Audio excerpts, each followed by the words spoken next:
মা, আজকে তুমি কি বানাচ্ছ?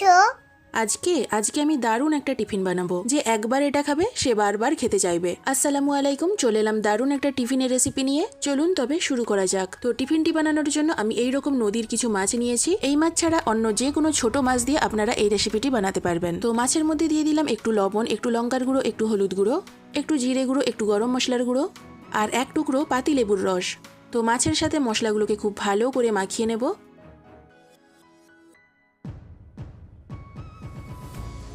সবশেষে একটু আদা রসুন বাটা দিয়ে মাছটার মধ্যে খুব ভালো করে মিশিয়ে নিয়ে ঢাকনা দিয়ে মাছগুলোকে কিছুক্ষণের জন্য রেস্টে রেখে দেব। এই ফাঁকে কিছু সবজি কেটে নেব। একটা ছোট সাইজের বাঁধাকপি নিয়েছি, বাঁধাকপিটাকে সরু সরু করে কেটে নেব। বাঁধাকপিটা কেটে নিয়েছি, একটা পাত্রে তুলে রাখবো। 3টি পেঁয়াজ স্লাইস করে কেটে নেব।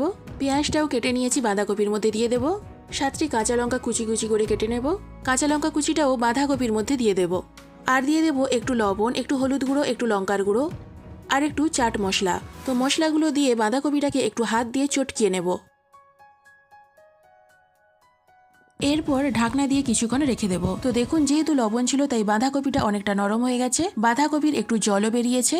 এরপর এর মধ্যে দিয়ে দেবো বেসন আর চালের গুঁড়ো। বেসন আর চালের গুঁড়োটা দিয়ে খুব ভালো করে মেখে নেব। এটা একটু শক্ত শক্ত করেই মেখে নিতে হবে। বাঁধাকপির যে জলটা বেরিয়েছে ওই জলেই বেসন আর চালের গুঁড়োটা মাখা হয়ে যাবে। তারপরেও যদি খুব শক্ত বলে মনে হয় তাহলে একটু জল দিয়ে এটা মেখে নিতে পারেন। তো দেখুন, এইভাবে মুঠো মুঠো করা যাবে, এইভাবে মেখে নিতে হবে। তো সবশেষে এক মুঠো ধনেপাতা কুচি দিয়ে ভালো করে মেখে নেব। ধনেপাতা কুচিটা আমি শেষেই দিলাম, কারণ প্রথমে দিলে ধনেপাতার ফ্লেভারটা অতটা ভালো পাওয়া যেত না। এদিকে মাছটাকে মশলা মাখিয়ে ঢাকনা দিয়ে কিছুক্ষণ রেখে দিয়েছিলাম। মাছটা খুব ভালোভাবে ম্যারিনেট করা হয়ে গেছে। এরপর একটু করে বাঁধাকপি মাখা হাতের মধ্যে নিয়ে আঙুলের সাহায্যে চ্যাপটা করে নেব।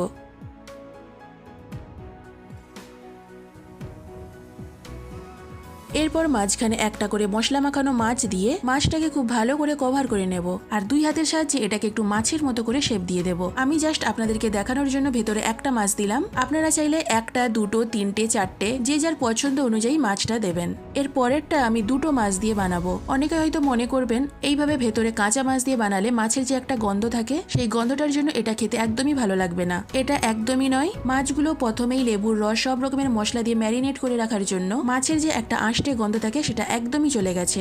এরপর এগুলোকে এক একটা করে গরম তেলে ডিপ ফ্রাই করে নেব। গ্যাসের ফ্লেমটা কিন্তু এই সময় মিডিয়াম টু লোতে রাখতে হবে। হাই ফ্লেমে কিন্তু একদমই ভাজা যাবে না। হাই ফ্লেমে ভাজলে ওপরে ভাজা হয়ে যাবে কিন্তু ভেতরের মাছগুলো কাঁচা থেকে যাবে, খেতে একদমই ভালো লাগবে না। তো উল্টে পাল্টে মুচমুচে করে এগুলোকে ভেজে নেব। দেখুন, ভাজতে ভাজতে এগুলোর মধ্যে কত সুন্দর একটা কালার এসেছে। আর এগুলো আমার ভাজাও হয়ে গেছে। এরপর তেল ঝরিয়ে তুলে নেব। এইভাবে বাকিগুলোও ভেজে নেব। আর হ্যাঁ, আমার মেয়ের জন্য ভেতরে মাছ না দিয়ে শুধু এই বাঁধাকপি মাখার পকোড়া বানিয়ে দিয়েছিলাম। টমেটো সসের সাথে পকোড়াগুলো ও খুব মজা করেই খেয়েছিল।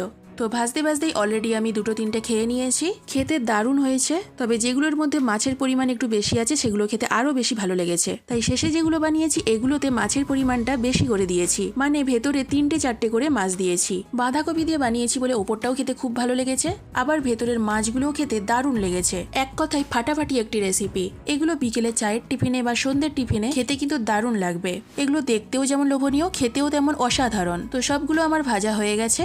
এখন মোট 6টা আছে, এর মধ্যে তো কয়েকটা আমি খেয়েই নিয়েছি। এগুলো টমেটো সস দিয়েও খাওয়া যেতে পারে, আবার কাসুন্দি দিয়েও খেতে খুবই ভালো লাগবে। আমি কিন্তু কাসুন্দি দিয়েই খেয়েছিলাম, খেতে কিন্তু দারুণ লেগেছিল। ভেতরের মাছগুলোর মধ্যে কাঁটা আছে বলে একদমই ভয় পাবেন না। গলায় কাঁটা লেগে যাওয়ার কোনো ভয় নেই, কারণ ছোটই মাছগুলোর কাঁটা এমনিতেই নরম হয়, তার উপর মাছগুলো বেশ সেদ্ধ হয়ে গেছে, তার সাথে কাঁটাগুলো নরম হয়ে গেছে। যখন আপনি এগুলো কামড়ে কামড়ে খাবেন তখন মাছের কাঁটাগুলো তো গলায় লাগবেই না, বরং বাঁধাকপি, মাছ, মাছের এই নরম কাঁটাগুলো সবগুলো মিলিয়ে খেতে অসাধারণ লাগবে। তো বাবু, বাঁধাকপির পকোড়াগুলো খেতে তোমার কেমন লাগলো? মা, এটা খেতে খুব ভালো হয়েছে, ইয়াম্মি।